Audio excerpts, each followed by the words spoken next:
This is Fyodor Dostoyevsky's Crime and Punishment, a work of literature now in the public domain. Chapter 6. He spent that evening till 10 o'clock, going from one low haunt to another. Katya, too, turned up and sang another gutter song, how a certain villain and tyrant began kissing Katya. Svidrigailov treated Katya and the organ, grinder and some singers and the waiters and 2 little clerks. He was particularly drawn to these clerks by the fact that they both had crooked noses, one bent to the left and the other to the right. They took him finally to a pleasure garden, where he paid for their entrance. There was one lanky 3-year-old pine tree and 3 bushes in the garden, besides a Vauxhall, which was in reality a drinking bar, where tea too was served, and there were a few green tables and chairs standing round it. A chorus of wretched singers and a drunken but exceedingly depressed German clown from Munich with a red nose entertained the public. The clerks quarrelled with some other clerks, and a fight seemed imminent. Svidrigailov was chosen to decide the dispute. He listened to them for a quarter of an hour, but they shouted so loud that there was no possibility of understanding them. The only fact that seemed certain was that one of them had stolen something, and had even succeeded in selling it on the spot to a Jew, but would not share the spoil with his companion. Finally, it appeared that the stolen object was a teaspoon belonging to the Vauxhall. It was missed, and the affair began to seem troublesome. Svidrigailov paid for the spoon, got up, and walked out of the garden. It was about 6 o'clock. He had not drunk a drop of wine all this time, and had ordered tea more for the sake of appearances than anything. It was a dark and stifling evening. Threatening storm clouds came over the sky about 10 o'clock. There was a clap of thunder, and the rain came down like a waterfall. The water fell not in drops, but beat on the earth in streams. There were flashes of lightning every minute, and each flash lasted while one could count 5. Drenched to the skin, he went home, locked himself in, opened the bureau, took out all his money, and tore up 2 or 3 papers. Then, putting the money in his pocket, he was about to change his clothes. But, looking out of the window and listening to the thunder and the rain, he gave up the idea, took up his hat, and went out of the room without locking the door. He went straight to Sonia. She was at home. She was not alone. The 4 Kapernaumov children were with her. She was giving them tea. She received Svidrigailov in respectful silence, looking wonderingly at his soaking clothes. The children all ran away at once in indescribable terror. Svidrigailov sat down at the table and asked Sonia to sit beside him. She timidly prepared to listen. "I may be going to America, Sofya Semyonovna," said Svidrigailov, "and as I am probably seeing you for the last time, I have come to make some arrangements." "Well, did you see the lady too?" "I know what she said to you. You need not tell me." Sonia made a movement and blushed. "Those people have their own way of doing things. As to your sisters and your brother, they are really provided for, and the money assigned to them I've put into safekeeping and have received acknowledgments. You had better take charge of the receipts, in case anything happens. Here, take them. Well now, that's settled. Here are 3 5% bonds to the value of 3,000 roubles. Take those for yourself, entirely for yourself, and let that be strictly between ourselves, so that no one knows of it, whatever you hear. You will need the money, for to go on living in the old way, Sofya Semyonovna, is bad, and besides there is no need for it now." "I am so much indebted to you, and so are the children and my stepmother," said Sonia hurriedly, "and if I've said so little, please don't consider—" "That's enough. That's enough. But as for the money, Arkady Ivanovitch, I am very grateful to you, but I don't need it now. I can always earn my own living. Don't think me ungrateful. If you are so charitable, that money—" "It's for you, Sofya Semyonovna, and please don't waste words over it. I haven't time for it. You will want it. Rodion Romanovitch has 2 alternatives, a bullet in the brain or Siberia." Sonia looked wildly at him and started. "Don't be uneasy. I know all about it from himself, and I am not a gossip. I won't tell anyone." "It was good advice when you told him to give himself up and confess. It would be much better for him. Well, if it turns out to be Siberia, he will go and you will follow him. That's so, isn't it? And if so, you'll need money. You'll need it for him, do you understand? Giving it to you is the same as my giving it to him. Besides, you promised Amalia Ivanovna to pay what's owing. I heard you. How can you undertake such obligations so heedlessly, Sofya Semyonovna? It was Katerina Ivanovna's debt and not yours, so you ought not to have taken any notice of the German woman. You can't get through the world like that. If you are ever questioned about me, tomorrow or the day after you will be asked, Don't say anything about my coming to see you now, and don't show the money to anyone or say a word about it. Well, now goodbye." He got up. "My greetings to Rodion Romanovitch. By the way, you'd better put the money for the present in Mr. Razumihin's keeping. You know Mr. Razumihin? Of course you do. He's not a bad fellow. Take it to him tomorrow or when the time comes. Until then, hide it carefully." Sonia too jumped up from her chair and looked in dismay at Svidrigaïlov. She longed to speak, to ask a question, but for the first moment she did not dare and did not know how to begin. "How can you? How can you be going now in such rain?" "Why, be starting for America and be stopped by rain." "Ha ha! Goodbye, Sofia Semyonovna, my dear. Live and live long. You will be of use to others. By the way, tell Mr. Razumihin I send my greetings to him. Tell him Arkady Ivanovitch Svidrigaïlov sends his greetings. Be sure to." He went out, leaving Sonia in a state of wondering anxiety and vague apprehension. It appeared afterwards that on the same evening, at 11:20, he made another very eccentric and unexpected visit. The rain still persisted. Drenched to the skin, he walked into the little flat where the parents of his betrothed lived, in 3rd Street in Vasilyevsky Island. He knocked some time before he was admitted, and his visit at first caused great perturbation. But Svidrigaïlov could be very fascinating when he liked, so that the first and indeed very intelligent surmise of the sensible parents that Svidrigaïlov had probably had so much to drink that he did not know what he was doing vanished immediately. The decrepit father was wheeled in to see Svidrigaïlov by the tender and sensible mother, who, as usual, began the conversation with various irrelevant questions. She never asked a direct question, but began by smiling and rubbing her hands, and then, if she were obliged to ascertain something, for instance, when Svidrigaïlov would like to have the wedding, she would begin by interested and almost eager questions about Paris and the court life there, and only by degrees brought the conversation round to 3rd Street. On other occasions this had of course been very impressive, but this time Arkady Ivanovitch seemed particularly impatient, and insisted on seeing his betrothed at once, though he had been informed, to begin with, that she had already gone to bed. The girl, of course, appeared. Svidrigaïlov informed her at once that he was obliged by very important affairs to leave Petersburg for a time, and therefore brought her 15,000 roubles and begged her accept them as a present from him, as he had long been intending to make her this trifling present before their wedding. The logical connection of the present with his immediate departure and the absolute necessity of visiting them for that purpose in pouring rain at midnight was not made clear. But it all went off very well, even the inevitable ejaculations of wonder and regret. The inevitable questions were extraordinarily few and restrained. On the other hand, the gratitude expressed was most glowing and was reinforced by tears from the most sensible of mothers. Svidrigaïlov got up, laughed, kissed his betrothed, patted her cheek, declared he would soon come back, and noticing in her eyes, together with childish curiosity, a sort of earnest dumb inquiry, reflected and kissed her again, though he felt sincere anger inwardly at the thought that his present would be immediately locked up in the keeping of the most sensible of mothers. He went away, leaving them all in a state of extraordinary excitement. But the tender mamma, speaking quietly in a half-whisper, settled some of the most important of their doubts, concluding that Svidrigaïlov was a great man, a man of great affairs and connections and of great wealth. There was no knowing what he had in his mind. He would start off on a journey and give away money just as the fancy took him, so that there was nothing surprising about it. Of course it was strange that he was wet through, but Englishmen, for instance, are even more eccentric, and all these people of high society didn't think of what was said of them, and didn't stand on ceremony. Possibly, indeed, he came like that on purpose to show that he was not afraid of anyone. Above all, not a word should be said about it, for God knows what might come of it, and the money must be locked up. And it was most fortunate that Fedosya, the cook, had not left the kitchen. And above all, not a word must be said to that old cat, Madame Reslish, and so on and so on. They sat up whispering till 2 o'clock, but the girl went to bed much earlier, amazed and rather sorrowful. Svidrigaïlov, meanwhile, exactly at midnight, crossed the bridge on the way back to the mainland. The rain had ceased and there was a roaring wind. He began shivering, and for one moment he gazed at the black waters of the little Neva with a look of special interest, even inquiry. But he soon felt it very cold. Standing by the water, he turned and went towards Yai. Prospect.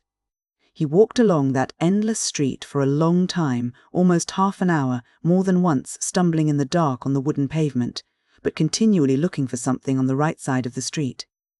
He had noticed, passing through this street lately, that there was a hotel somewhere towards the end, built of wood, but fairly large, and its name, he remembered, was something like Adrianople. He was not mistaken. The hotel was so conspicuous in that God-forsaken place that he could not fail to see it even in the dark.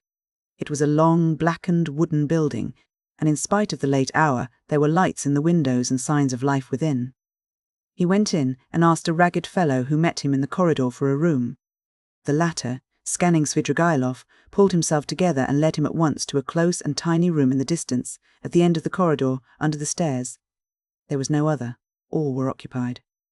The ragged fellow looked inquiringly.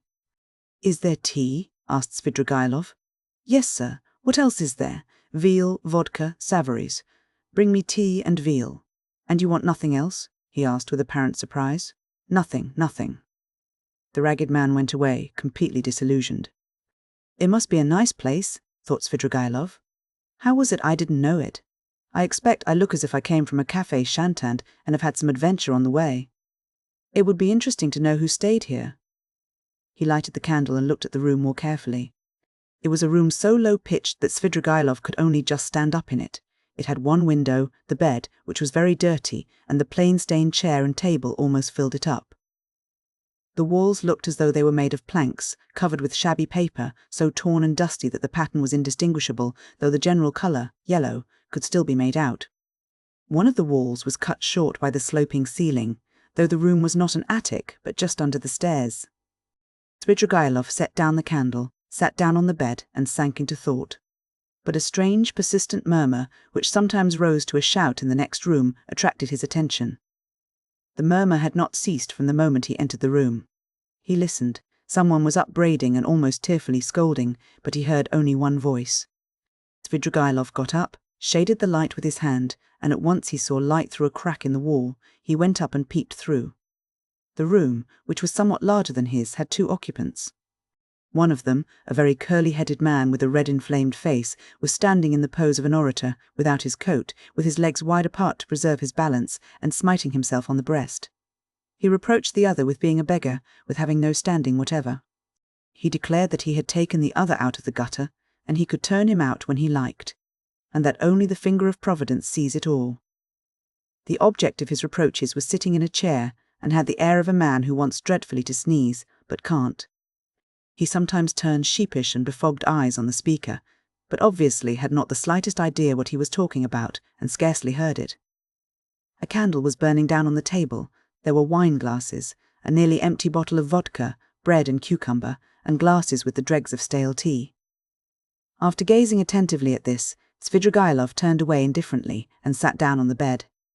The ragged attendant, returning with the tea, could not resist asking him again whether he didn't want anything more, and again receiving a negative reply, finally withdrew. Svidrigailov made haste to drink a glass of tea to warm himself, but could not eat anything. He began to feel feverish. He took off his coat and, wrapping himself in the blanket, lay down on the bed. He was annoyed. It would have been better to be well for the occasion, he thought with a smile. The room was close, the candle burned dimly, the wind was roaring outside. He heard a mouse scratching in the corner, and the room smelt of mice and of leather. He lay in a sort of reverie, one thought followed another. He felt a longing to fix his imagination on something. It must be a garden under the window, he thought. There's a sound of trees. How I dislike the sound of trees on a stormy night, in the dark. They give one a horrid feeling.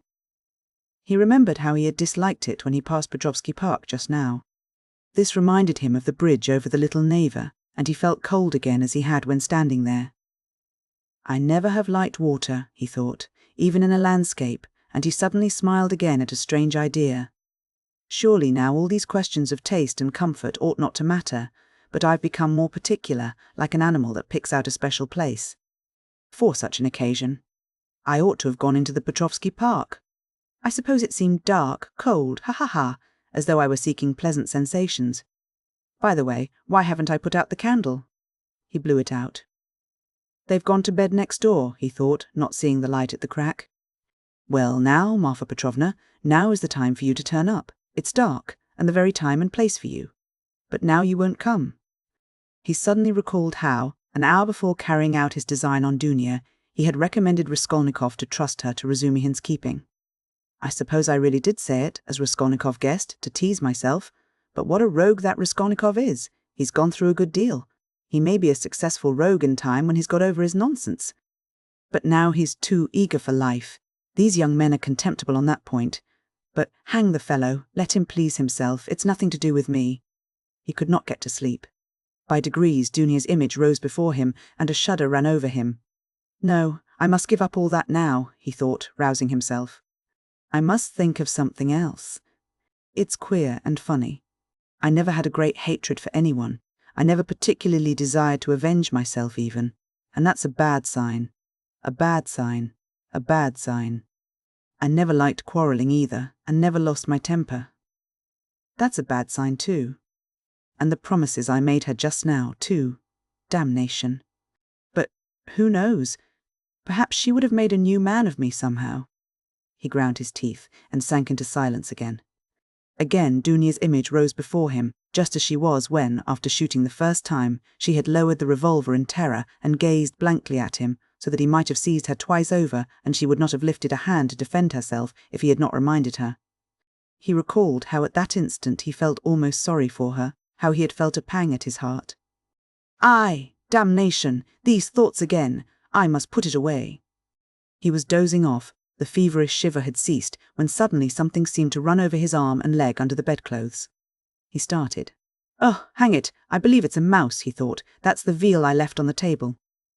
He felt fearfully disinclined to pull off the blanket, get up, get cold, but all at once something unpleasant ran over his leg again. He pulled off the blanket and lighted the candle. Shaking with feverish chill, he bent down to examine the bed. There was nothing. He shook the blanket, and suddenly a mouse jumped out on the sheet.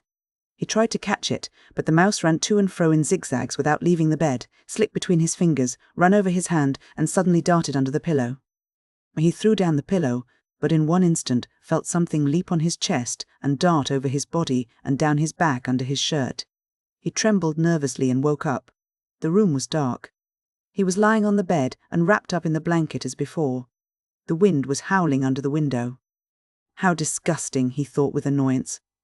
He got up and sat on the edge of the bedstead with his back to the window. It's better not to sleep at all, he decided. There was a cold, damp draught from the window, however. Without getting up, he drew the blanket over him and wrapped himself in it.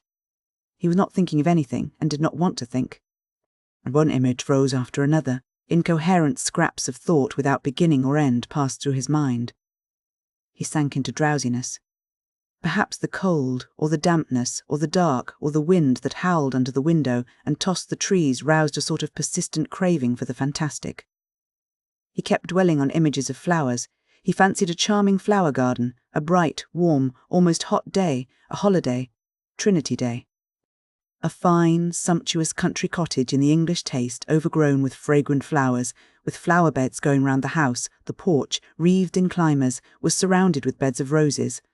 A light, cool staircase, carpeted with rich rugs, was decorated with rare plants in china pots.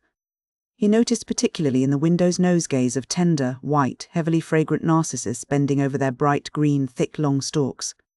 He was reluctant to move away from them, but he went up the stairs and came into a large, high drawing-room, and again everywhere, at the windows, the doors onto the balcony, and on the balcony itself, were flowers. The floors were strewn with freshly cut, fragrant hay, the windows were open, a fresh, cool, light air came into the room. And the birds were chirruping under the window, and in the middle of the room, on a table covered with a white satin shroud, stood a coffin.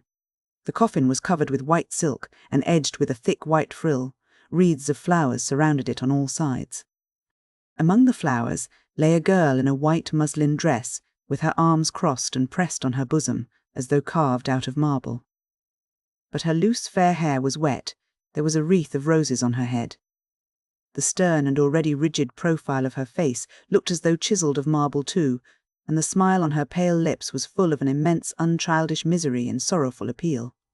Svidrigaïlov knew that girl. There was no holy image, no burning candle beside the coffin, no sound of prayers. The girl had drowned herself. She was only 14, but her heart was broken. And she had destroyed herself, crushed by an insult that had appalled and amazed that childish soul, had smirched that angel purity with unmerited disgrace, and torn from her a last scream of despair, unheeded and brutally disregarded, on a dark night in the cold and wet while the wind howled. Svidrigaïlov came to himself, got up from the bed and went to the window. He felt for the latch and opened it. The wind lashed furiously into the little room and stung his face and his chest, only covered with his shirt as though with frost. Under the window there must have been something like a garden, and apparently a pleasure garden. There too, probably, there were tea tables and singing in the daytime. Now drops of rain flew in at the window from the trees and bushes. It was dark as in a cellar, so that he could only just make out some dark blurs of objects. Svidrigaïlov, bending down with elbows on the window-sill, gazed for 5 minutes into the darkness. The boom of a cannon, followed by a second one, resounded in the darkness of the night. "Ah, the signal! The river is overflowing," he thought. By morning it will be swirling down the street in the lower parts, flooding the basements and cellars. The cellar rats will swim out, and men will curse in the rain and wind as they drag their rubbish to their upper stories. What time is it now? And he had hardly thought it when, somewhere near, a clock on the wall, ticking away hurriedly, struck 3. Aha! It will be light in an hour. Why wait? I'll go out at once straight to the park. I'll choose a great bush there drenched with rain, so that as soon as one's shoulder touches it, millions of drops drip on one's head. He moved away from the window, shut it, lighted the candle, put on his waistcoat, his overcoat and his hat, and went out, carrying the candle, into the passage to look for the ragged attendant who would be asleep somewhere in the midst of candle ends and all sorts of rubbish, to pay him for the room and leave the hotel. It's the best minute. I couldn't choose a better. He walked for some time through a long, narrow corridor without finding anyone, and was just going to call out, when suddenly in a dark corner between an old cupboard and the door he caught sight of a strange object which seemed to be alive. He bent down with the candle and saw a little girl, not more than 5 years old, shivering and crying, with her clothes as wet as a soaking house flannel. She did not seem afraid of Svidrigaïlov, but looked at him with blank amazement out of her big black eyes. Now and then she sobbed as children do when they have been crying a long time, but are beginning to be comforted. The child's face was pale and tired. She was numb with cold. How can she have come here? She must have hidden here and not slept all night. He began questioning her. The child, suddenly becoming animated, chattered away in her baby language, something about Mammy, and that Mammy would beat her, and about some cup that she had woken. The child chattered on without stopping. He could only guess from what she said that she was a neglected child, whose mother, probably a drunken cook in the service of the hotel, whipped and frightened her, that the child had broken a cup of her mother's and was so frightened that she had run away the evening before, had hidden for a long while somewhere outside in the rain, at last had made her way in here, hidden behind the cupboard, and spent the night there, crying and trembling from the damp, the darkness and the fear that she would be badly beaten for it. He took her in his arms, went back to his room, sat her on the bed, and began undressing her. The torn shoes which she had on her stockingless feet were as wet as if they had been standing in a puddle all night. When he had undressed her, he put her on the bed, covered her up, and wrapped her in the blanket from her head downwards. She fell asleep at once. Then he sank into dreary musing again. What folly to trouble myself, he decided suddenly with an oppressive feeling of annoyance. What idiocy! In vexation he took up the candle to go and look for the ragged attendant again and make haste to go away. Damn the child, he thought as he opened the door, but he turned again to see whether the child was asleep. He raised the blanket carefully. The child was sleeping soundly. She had got warm under the blanket, and her pale cheeks were flushed. But strange to say, that flush seemed brighter and coarser than the rosy cheeks of childhood. It's a flush of fever, thought Svidrigaïlov. It was like the flush from drinking, as though she had been given a full glass to drink. Her crimson lips were hot and glowing, but what was this? He suddenly fancied that her long black eyelashes were quivering, as though the lids were opening, and a sly crafty eye peeped out with an unchildlike wink, as though the little girl were not asleep, but pretending. Yes, it was so. Her lips parted in a smile. The corners of her mouth quivered, as though she were trying to control them. But now she quite gave up all effort. Now it was a grin, a broad grin. There was something shameless, provocative in that quite unchildish face. It was depravity. It was the face of a harlot, the shameless face of a French harlot. Now both eyes opened wide. They turned a glowing, shameless glance upon him. They laughed, invited him. There was something infinitely hideous and shocking in that laugh, in those eyes, in such nastiness in the face of a child. What? At 5 years old? Svidrigaïlov muttered in genuine horror. What does it mean? and now she turned to him, her little face all aglow, holding out her arms. "Accursed child," Svidrigailov cried, raising his hand to strike her, but at that moment he woke up. He was in the same bed, still wrapped in the blanket. The candle had not been lighted, and daylight was streaming in at the windows. "I've had nightmare all night." He got up angrily, feeling utterly shattered. His bones ached. There was a thick mist outside, and he could see nothing. It was nearly 5. He had overslept himself.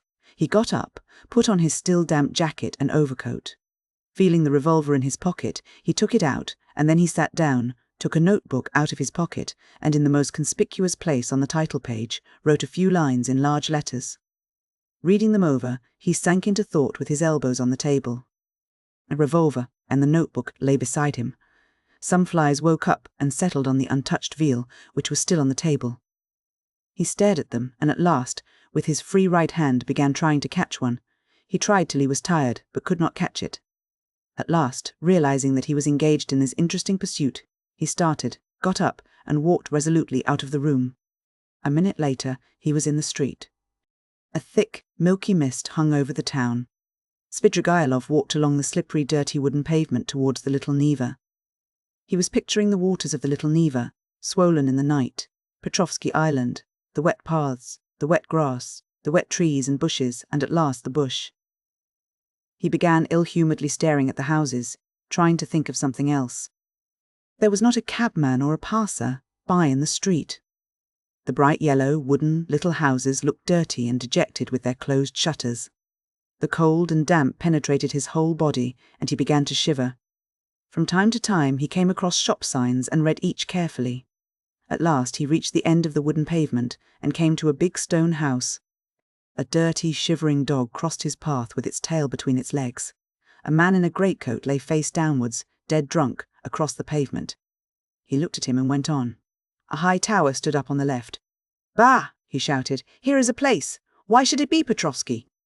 "It will be in the presence of an official witness anyway." He almost smiled at this new thought, and turned into the street where there was the big house with the tower. At the great closed gates of the house, a little man stood with his shoulder leaning against them, wrapped in a grey soldier's coat, with a copper Achilles helmet on his head. He cast a drowsy and indifferent glance at Svidrigailov. His face wore that perpetual look of peevish dejection which is so sourly printed on all faces of Jewish race without exception. They both, Svidrigailov and Achilles, stared at each other for a few minutes without speaking. At last it struck Achilles as irregular for a man not drunk to be standing 3 steps from him, staring and not saying a word. "What do you want here?" he said, without moving or changing his position. "Nothing, brother. Good morning," answered Svidrigailov. "This isn't the place." "I am going to foreign parts, brother." "To foreign parts?" "To America." "America." Svidrigailov took out the revolver and cocked it. Achilles raised his eyebrows. "I say, this is not the place for such jokes. Why shouldn't it be the place?" "Because it isn't." "Well, brother, I don't mind that. It's a good place. When you are asked, you just say he was going," he said, "to America." He put the revolver to his right temple. "You can't do it here. It's not the place," cried Achilles, rousing himself, his eyes growing bigger and bigger. Svidrigailov pulled the trigger. Chapter 7. The same day, about 7 o'clock in the evening, Raskolnikov was on his way to his mother's and sister's lodging. The lodging in Bakalaev's house which Razumihin had found for them. The stairs went up from the street. Raskolnikov walked with lagging steps, as though still hesitating whether to go or not. But nothing would have turned him back. His decision was taken. Besides, it doesn't matter. They still know nothing, he thought, and they are used to thinking of me as eccentric. He was appallingly dressed, his clothes torn and dirty, soaked with a night's rain. His face was almost distorted from fatigue, exposure, the inward conflict that had lasted for 24 hours. He had spent all the previous night alone, God knows where. But anyway, he had reached a decision. He knocked at the door, which was opened by his mother. Dunya was not at home, even the servant happened to be out. At first, Pulcheria Alexandrovna was speechless with joy and surprise. Then she took him by the hand and drew him into the room. "Here you are," she began, faltering with joy. "Don't be angry with me, Rodya, for welcoming you so foolishly with tears. I am laughing, not crying. Did you think I was crying? No, I am delighted. But I've got into such a stupid habit of shedding tears. I've been like that ever since your father's death. I cry for anything. Sit down, dear boy, you must be tired, I see you are. Ah, how muddy you are. I was in the rain yesterday, Mother, Raskolnikov began. Oh no, Pulcheria Alexandrovna hurriedly interrupted. You thought I was going to cross-question you in the womanish way I used to. Don't be anxious, I understand it all. Now I've learned the ways here, and truly I see for myself that they are better. I've made up my mind once for all. How could I understand your plans, and expect you to give an account of them? God knows what concerns and plans you may have, or what ideas you are hatching, so it's not for me to keep nudging your elbow, asking you what you are thinking about. But my goodness, why am I running to and fro as though I were crazy? I am reading your article in the magazine for the third time, Rodya. Dmitri Prokofitch brought it to me. Directly I saw it, I cried out to myself, "There, foolish one," I thought. "That's what he is busy about. That's the solution of the mystery. Learned people are always like that. He may have some new ideas in his head just now. He is thinking them over and I worry him and upset him." I read it, my dear, and of course there was a great deal I did not understand, but that's only natural. How should I? Show me, Mother. Raskolnikov took the magazine and glanced at his article. Incongruous as it was with his mood and his circumstances, he felt that strange and bittersweet sensation that every author experiences the first time he sees himself in print. Besides, he was only 23. It lasted only a moment. After reading a few lines, he frowned and his heart throbbed with anguish. He recalled all the inward conflict of the preceding months. He flung the article on the table with disgust and anger. But, however foolish I may be, Rodya, I can see for myself that you will very soon be one of the leading, if not the leading man, in the world of Russian thought. And they dared to think you were mad. You don't know, but they really thought that. Ah, the despicable creatures, how could they understand genius? And Dunia was all but believing it. What do you say to that? Your father sent twice to magazines. The first time poems, I've got the manuscript and will show you, and the second time a whole novel. I begged him to let me copy it out, and how we prayed that they should be taken. They weren't. I was breaking my heart, Rodya, 6 or 7 days ago over your food and your clothes and the way you are living. But now I see again how foolish I was, for you can attain any position you like by your intellect and talent. No doubt you don't care about that for the present, and you are occupied with much more important matters. Dunia's not at home, Mother? No, Rodya. I often don't see her, she leaves me alone. Dmitri Prokofitch comes to see me, it's so good of him, and he always talks about you. He loves you and respects you, my dear. I don't say that Dunia is very wanting in consideration. I am not complaining. She has her ways, and I have mine. She seems to have got some secrets of late, and I never have any secrets from you two. Of course, I am sure that Dunia has far too much sense, and besides, she loves you and me, but I don't know what it will all lead to. You've made me so happy by coming now, Rodya, but she has missed you by going out. When she comes in, I'll tell her, "Your brother came in while you were out. Where have you been all this time?" You mustn't spoil me, Rodya. You know, come when you can, but if you can't, it doesn't matter, I can wait. I shall know, anyway, that you are fond of me. That will be enough for me. I shall read what you write, I shall hear about you from everyone, and sometimes you'll come yourself to see me. What could be better? Here you've come now to comfort your mother, I see that. Here Pulcheria Alexandrovna began to cry. Here I am again. Don't mind my foolishness. My goodness, why am I sitting here? She cried, jumping up. There is coffee, and I don't offer you any. Ah, that's the selfishness of old age. I'll get it at once. Mother, don't trouble. I'm going at once. I haven't come for that. Please listen to me.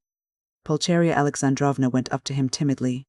Mother, whatever happens, whatever you hear about me, whatever you are told about me, will you always love me as you do now? He asked suddenly from the fullness of his heart, as though not thinking of his words and not weighing them. Rodya, what is the matter? How can you ask me such a question? Why? Who will tell me anything about you? Besides, I shouldn't believe anyone. I should refuse to listen. I've come to assure you that I've always loved you, and I am glad that we are alone, even glad Dunia is out, he went on with the same impulse. I have come to tell you that though you will be unhappy, you must believe that your son loves you now more than himself, and that all you thought about me, that I was cruel and didn't care about you, was all a mistake. I shall never cease to love you. Well, that's enough. I thought I must do this and begin with this. Pulcheria Alexandrovna embraced him in silence, pressing him to her bosom and weeping gently. "I don't know what is wrong with you, Rodya," she said at last. "I've been thinking all this time that we were simply boring you, and now I see that there is a great sorrow in store for you, and that's why you are miserable. I've foreseen it a long time, Rodya. Forgive me for speaking about it. I keep thinking about it and lie awake at nights.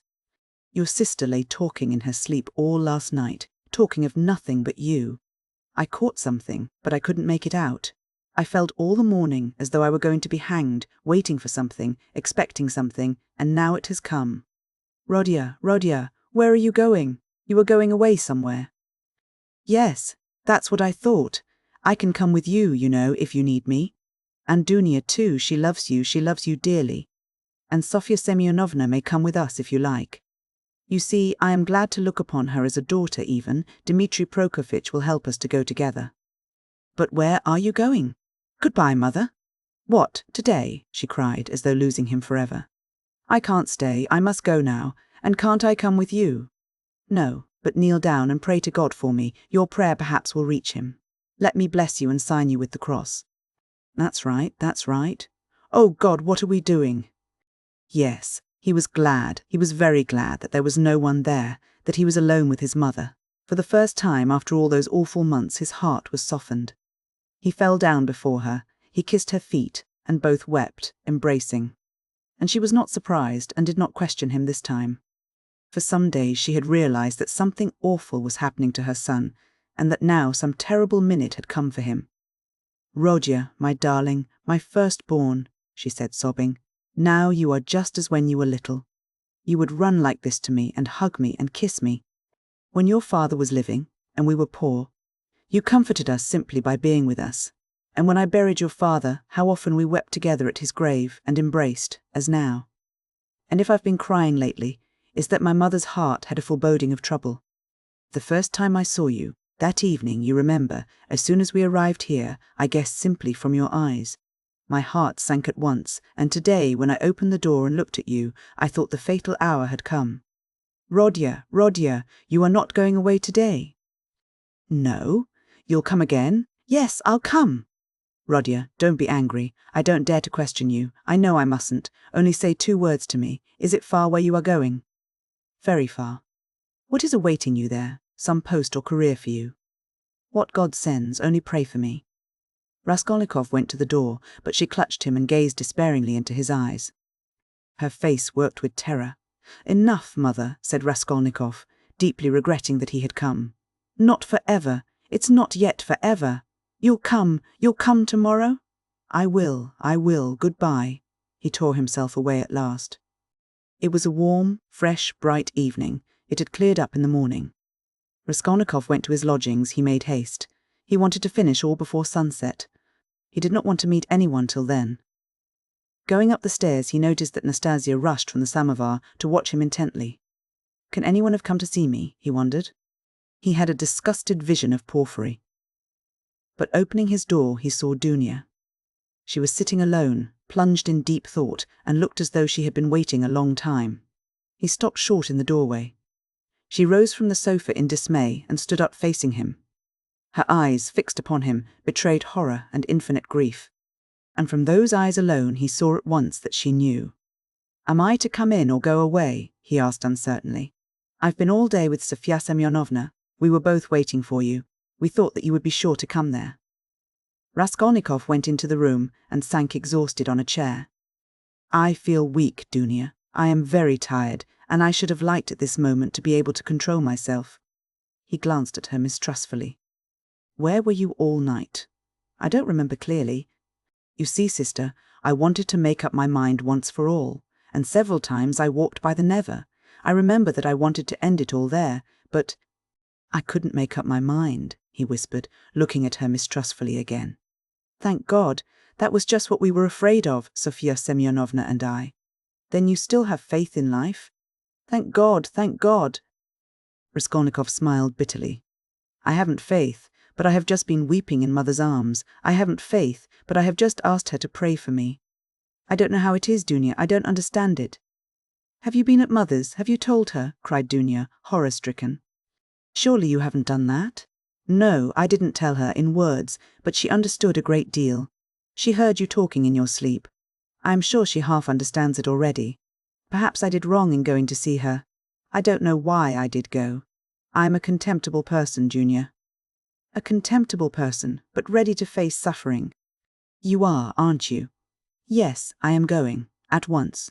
Yes, to escape the disgrace, I thought of drowning myself, Dunia, but as I looked into the water, I thought that if I had considered myself strong till now, I'd better not be afraid of disgrace, he said, hurrying on. It's pride, Dunia. Pride, Rodia? There was a gleam of fire in his lustreless eyes. He seemed to be glad to think that he was still proud. You don't think, sister, that I was simply afraid of the water? He asked, looking into her face with a sinister smile. Oh, Rodia, hush, cried Dunia bitterly. Silence lasted for 2 minutes. He sat with his eyes fixed on the floor. Dunia stood at the other end of the table and looked at him with anguish. Suddenly he got up. It's late. It's time to go. I am going at once to give myself up, but I don't know why I am going to give myself up. Big tears fell down her cheeks. You are crying, sister, but can you hold out your hand to me? You doubted it. She threw her arms round him. Aren't you half expiating your crime by facing the suffering? She cried, holding him close and kissing him. Crime? What crime? He cried in sudden fury. That I killed a vile noxious insect, an old pawnbroker woman of use to no one. Killing her was atonement for 40 sins. She was sucking the life out of poor people. Was that a crime? I am not thinking of it, and I am not thinking of expiating it, and why are you all rubbing it in on all sides? A crime! A crime! Only now I see clearly the imbecility of my cowardice, now that I have decided to face this superfluous disgrace. It's simply because I am contemptible and have nothing in me that I have decided to, perhaps too for my advantage, as that Porphyry suggested. Brother, what are you saying? Why, you have shed blood, cried Dunia in despair. Which all men shed, he put in almost frantically, which flows and has always flowed in streams, which is spilt like champagne, and for which men are crowned in the capital and are called afterwards benefactors of mankind. Look into it more carefully and understand it. I too wanted to do good to men, and would have done hundreds, thousands of good deeds to make up for that one piece of stupidity, not stupidity even, simply clumsiness, for the idea was by no means so stupid as it seems now that it has failed. Everything seems stupid when it fails. By that stupidity I only wanted to put myself into an independent position, to take the first step, to obtain means, and then everything would have been smoothed over by benefits immeasurable in comparison. But I couldn't carry out even the first step, because I am contemptible. That's what's the matter. And yet I won't look at it as you do. If I had succeeded, I should have been crowned with glory, but now I'm trapped. But that's not so, brother. What are you saying? Ah, it's not picturesque, not aesthetically attractive. I fail to understand why bombarding people by regular siege is more honourable. The fear of appearances is the first symptom of impotence. I've never recognised this more clearly than now, and I am further than ever from seeing that what I did was a crime. I've never been stronger and more convinced than now. The colour had rushed into his pale, exhausted face, but as he uttered his last explanation, he happened to meet Dunia's eyes, and he saw such anguish in them that he could not help being checked. He felt that he had, anyway, made these 2 poor women miserable, that he was, anyway, the cause. Dunia, darling, if I am guilty, forgive me, though I cannot be forgiven if I am guilty. Goodbye, we won't dispute. It's time, high time to go. Don't follow me, I beseech you. I have somewhere else to go. But you go at once and sit with Mother. I entreat you to. It's my last request of you. Don't leave her at all. I left her in a state of anxiety that she is not fit to bear. She will die or go out of her mind. Be with her. Razumihin will be with you. I've been talking to him. Don't cry about me. I'll try to be honest and manly all my life, even if I am a murderer. Perhaps I shall someday make a name. I won't disgrace you. You will see. I'll still show. Now, goodbye for the present, he concluded hurriedly, noticing again a strange expression in Dunia's eyes at his last words and promises. Why are you crying? Don't cry. Don't cry. We are not parting forever. Ah, yes. Wait a minute. I'd forgotten. He went to the table, took up a thick, dusty book, opened it, and took from between the pages a little watercolour portrait on ivory. It was the portrait of his landlady's daughter, who had died of fever, that strange girl who had wanted to be a nun. For a minute he gazed at the delicate, expressive face of his betrothed, kissed the portrait, and gave it to Dunia. "I used to talk a great deal about it to her, only to her," he said thoughtfully. "To her heart I confided much of what has since been so hideously realized." "Don't be uneasy," he returned to Dunia. "She was as much opposed to it as you, and I am glad that she is gone. The great point is that everything now is going to be different, is going to be broken in two," he cried, suddenly returning to his dejection. "Everything, and am I prepared for it? Do I want it myself? They say it is necessary for me to suffer. What's the object of these senseless sufferings? Shall I know any better what they are for, when I am crushed by hardships and idiocy, and weak as an old man after 20 years penal servitude? And what shall I have to live for then? Why am I consenting to that life now? Oh, I knew I was contemptible when I stood looking at the Neva at daybreak today." At last they both went out. It was hard for Dunia, but she loved him. She walked away, but after going 50 paces she turned round to look at him again. He was still in sight. At the corner he too turned, and for the last time their eyes met, but noticing that she was looking at him, he motioned her away with impatience and even vexation, and turned the corner abruptly. "I am wicked, I see that," he thought to himself, feeling ashamed a moment later of his angry gesture to Dunia. "But why are they so fond of me if I don't deserve it? Oh, if only I were alone and no one loved me, and I too had never loved anyone." Nothing of all this would have happened. But I wonder, shall I in those 15 or 20 years grow so meek that I shall humble myself before people and whimper at every word that I am a criminal? Yes, that's it. That's what they are sending me there for. That's what they want. Look at them running to and fro about the streets, every one of them a scoundrel and a criminal at heart and, worse still, an idiot. But try to get me off and they'd be wild with righteous indignation. Oh, how I hate them all. He fell to musing by what process it could come to pass, that he could be humble before all of them, indiscriminately, humbled by conviction. And yet why not? It must be so. Would not 20 years of continual bondage crush him utterly? Water wears out a stone. And why? Why should he live after that? Why should he go now when he knew that it would be so? It was the 100th time, perhaps, that he had asked himself that question since the previous evening, but still he went. Chapter 8. When he went into Sonia's room, it was already getting dark. All day Sonia had been waiting for him in terrible anxiety. Dunia had been waiting with her. She had come to her that morning, remembering Svidrigailov's words that Sonia knew.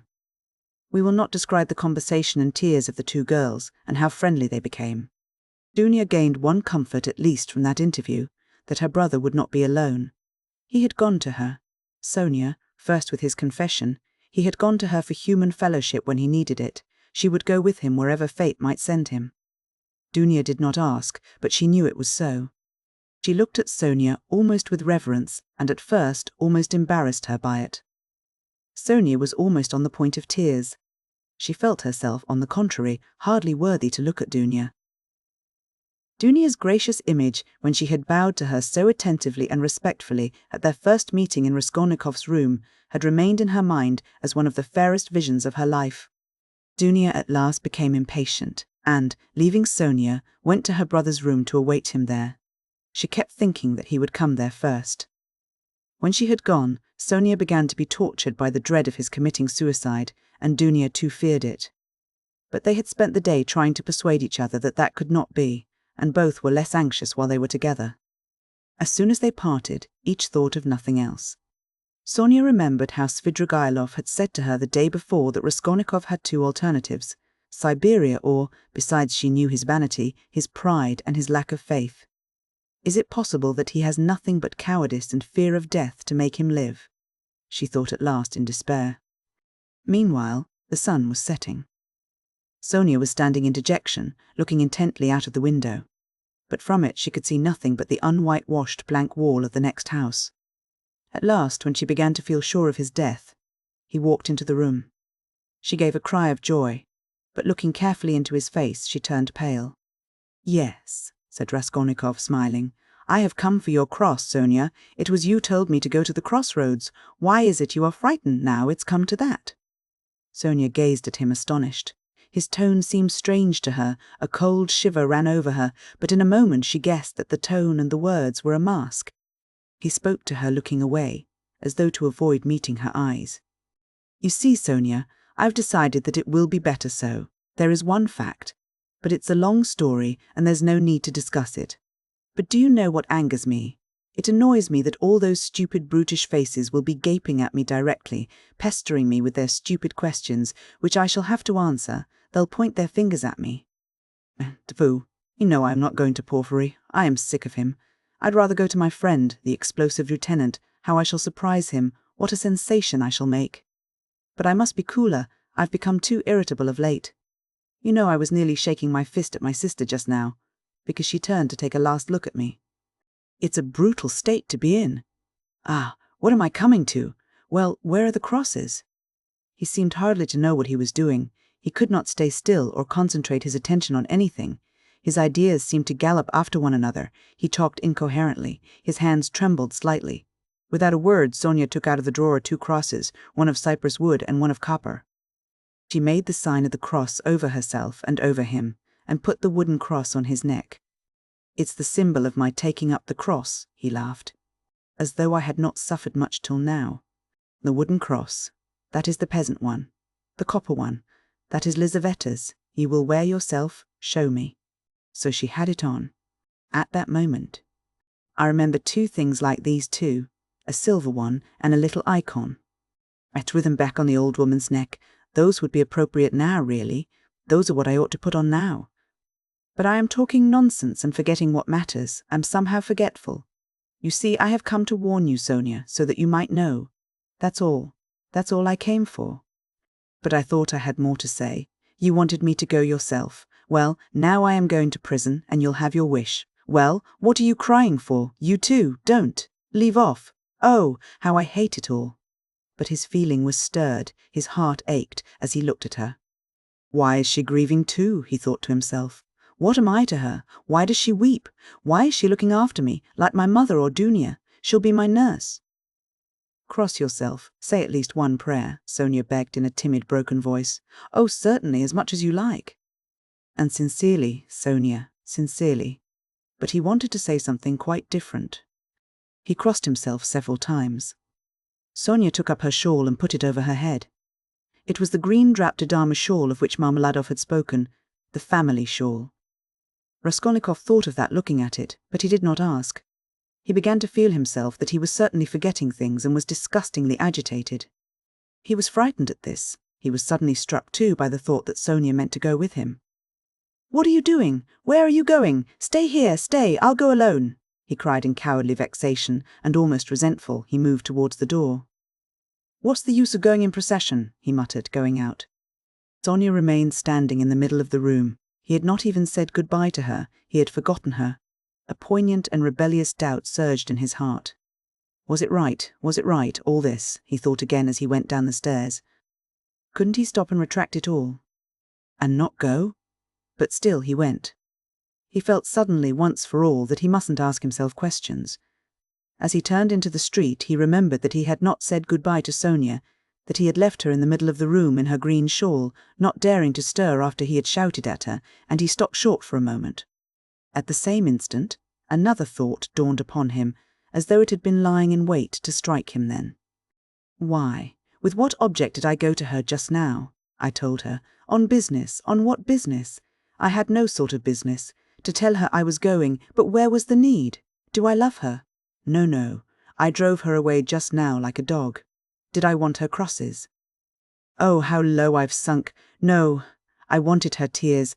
I wanted to see her terror, to see how her heart ached. I had to have something to cling to, something to delay me, some friendly face to see. And I dared to believe in myself, to dream of what I would do. I am a beggarly, contemptible wretch, contemptible. He walked along the canal bank, and he had not much further to go. But on reaching the bridge he stopped, and turning out of his way, along it went to the Haymarket. He looked eagerly to right and left, gazed intently at every object, and could not fix his attention on anything. Everything slipped away. In another week, another month, I shall be driven in a prison van over this bridge. How shall I look at the canal then? I should like to remember this, slipped into his mind. Look at this sign. How shall I read those letters then?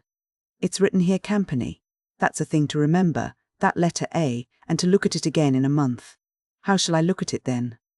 What shall I be feeling and thinking then? How trivial it all must be, what I am fretting about now.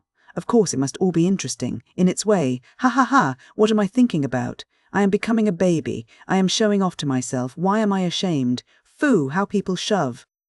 That fat man, a German he must be, who pushed against me. Does he know whom he pushed?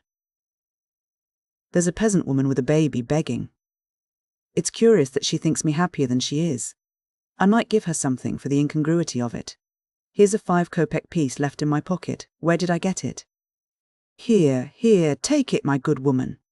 God bless you, the beggar chanted in a lachrymose voice. He went into the Haymarket. It was distasteful, very distasteful to be in a crowd, but he walked just where he saw most people. He would have given anything in the world to be alone, but he knew himself that he would not have remained alone for a moment. There was a man drunk and disorderly in the crowd. He kept trying to dance and falling down. There was a ring round him. Raskolnikov squeezed his way through the crowd, stared for some minutes at the drunken man, and suddenly gave a short, jerky laugh. A minute later he had forgotten him and did not see him, though he still stared. He moved away at last, not remembering where he was, but when he got into the middle of the square, an emotion suddenly came over him, overwhelming him body and mind. He suddenly recalled Sonia's words. Go to the crossroads, bow down to the people, kiss the earth, for you have sinned against it too, and say aloud to the whole world, I am a murderer. He trembled, remembering that. And the hopeless misery and anxiety of all that time, especially of the last hours, had weighed so heavily upon him that he positively clutched at the chance of this new, unmixed, complete sensation. It came over him like a fit. It was like a single spark kindled in his soul and spreading fire through him. Everything in him softened at once, and the tears started into his eyes. He fell to the earth on the spot. He knelt down in the middle of the square, bowed down to the earth, and kissed that filthy earth with bliss and rapture. He got up and bowed down a second time. He's boozed, a youth near him observed. There was a roar of laughter.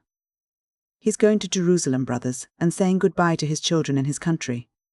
He's bowing down to all the world and kissing the great city of St. Petersburg and its pavement, added a workman who was a little drunk.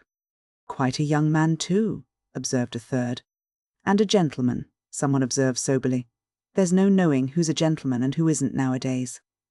These exclamations and remarks checked Raskolnikov, and the words, I am a murderer, which were perhaps on the point of dropping from his lips, died away. He bore these remarks quietly, however, and, without looking round, he turned down a street leading to the police office. He had a glimpse of something on the way which did not surprise him. He had felt that it must be so. The second time he bowed down in the Haymarket he saw, standing 50 paces from him on the left, Sonia. She was hiding from him behind one of the wooden shanties in the marketplace. She had followed him then on his painful way. Raskolnikov at that moment felt and knew once for all that Sonia was with him forever and would follow him to the ends of the earth, wherever fate might take him. It wrung his heart, but he was just reaching the fatal place. He went into the yard fairly resolutely. He had to mount to the 3rd story. I shall be some time going up, he thought. He felt as though the fateful moment was still far off, as though he had plenty of time left for consideration. Again the same rubbish, the same eggshells lying about on the spiral stairs, again the open doors of the flats, again the same kitchens and the same fumes and stench coming from them. Raskolnikov had not been here since that day. His legs were numb and gave way under him, but still they moved forward. He stopped for a moment to take breath, to collect himself, so as to enter like a man. But why? What for? He wondered, reflecting. If I must drink the cup, what difference does it make? The more revolting the better. He imagined for an instant the figure of the explosive lieutenant, Ilya Petrovitch. Was he actually going to him? Couldn't he go to someone else? To Nikodim Fomitch? Couldn't he turn back and go straight to Nikodim Fomitch's lodgings? At least then it would be done privately. No, no, to the explosive lieutenant. If he must drink it off at once. Turning cold and hardly conscious, he opened the door of the office. There were very few people in it this time, only a house porter and a peasant. The doorkeeper did not even peep out from behind his screen. Raskolnikov walked into the next room. Perhaps I still need not speak, passed through his mind. Some sort of clerk not wearing a uniform was settling himself at a bureau to write. In a corner, another clerk was seating himself. Zametov was not there, nor, of course, Nikodim Fomitch. "No one in?" Raskolnikov asked, addressing the person at the bureau. "Whom do you want?" "Ah, not a sound was heard, not a sight was seen, but I sent the Russian. How does it go on in the fairy tale? I've forgotten. At your service." A familiar voice cried suddenly. Raskolnikov shuddered. The explosive lieutenant stood before him. He had just come in from the third room. "It is the hand of fate," thought Raskolnikov. "Why is he here? You've come to see us." "What about?" cried Ilya Petrovitch. He was obviously in an exceedingly good humour, and perhaps a trifle exhilarated. "If it's on business, you are rather early." "It's only a chance that I am here. However, I'll do what I can. I must admit, what is it? What is it? Excuse me." Dostoyevsky appears to have forgotten that it is after sunset, and that the last time Raskolnikov visited the police office at 2 in the afternoon, he was reproached for coming too late. Translator. Raskolnikov. "Of course, Raskolnikov. You didn't imagine I'd forgotten. Don't think I am like that. Rodion Rodionovich, that's it, isn't it?" "Rodion Romanovich. Yes, of course, Rodion Romanovich. I was just getting at it. I made many inquiries about you. I assure you I've been genuinely grieved since that. Since I behaved like that, it was explained to me afterwards that you were a literary man, and a learned one too, and so to say the first steps, mercy on us. What literary or scientific man does not begin by some originality of conduct? My wife and I have the greatest respect for literature. In my wife it's a genuine passion. Literature and art. If only a man is a gentleman, all the rest can be gained by talents, learning, good sense, genius. As for a hat, well, what does a hat matter? I can buy a hat as easily as I can a bun, but what's under the hat, what the hat covers, I can't buy that. I was even meaning to come and apologize to you, but thought maybe you'd, but I am forgetting to ask you, is there anything you want really? I hear your family have come." "Yes, my mother and sister." "I've even had the honor and happiness of meeting your sister, a highly cultivated and charming person. I confess I was sorry I got so hot with you. There it is. But as for my looking suspiciously at your fainting fit, that affair has been cleared up splendidly. Bigotry and fanaticism. I understand your indignation. Perhaps you are changing your lodging on account of your family's arriving." "No, I only looked in. I came to ask. I thought that I should find Zametov here." "Oh, yes, of course you've made friends, I heard." "Well, no. Zametov is not here. Yes, we've lost Zametov. He's not been here since yesterday. He quarrelled with everyone on leaving in the rudest way. He's a feather-headed youngster, that's all. One might have expected something from him. But there, you know what they are brilliant young men. He wanted to go in for some examination, but it's only to talk and boast about it. It will go no further than that. Of course, it's a very different matter with you or Mr. Razumihin there, your friend. Your career is an intellectual one, and you won't be deterred by failure. For you, one may say, all the attractions of life. Nihil. Aha. You are an ascetic, a monk, a hermit, a book, a pen behind your ear, a learned research. That's where your spirit soars. I am the same way myself. Have you read Livingstone's Travels?" "No." "Oh, I have. There are a great many nihilists about nowadays, you know, and indeed it is not to be wondered at."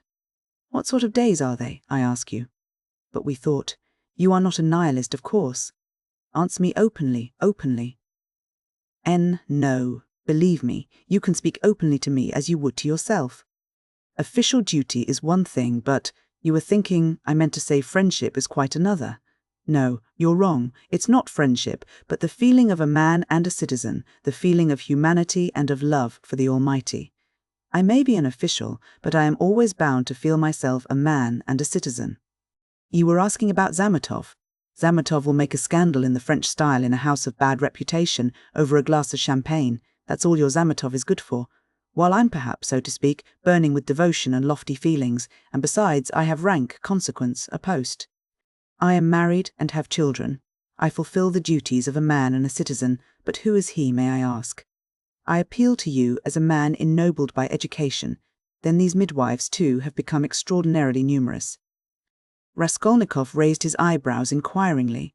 The words of Ilya Petrovitch, who had obviously been dining, were for the most part a stream of empty sounds for him, but some of them he understood.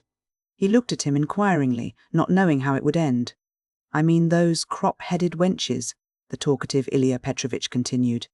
Midwives is my name for them. I think it a very satisfactory one. Ha ha! They go to the academy, study anatomy. If I fall ill, am I to send for a young lady to treat me? What do you say? Ha ha ha! Ilya Petrovitch laughed, quite pleased with his own wit. It's an immoderate zeal for education, but once you're educated, that's enough. Why abuse it? Why insult honourable people, as that scoundrel Zametov does? Why did he insult me, I ask you?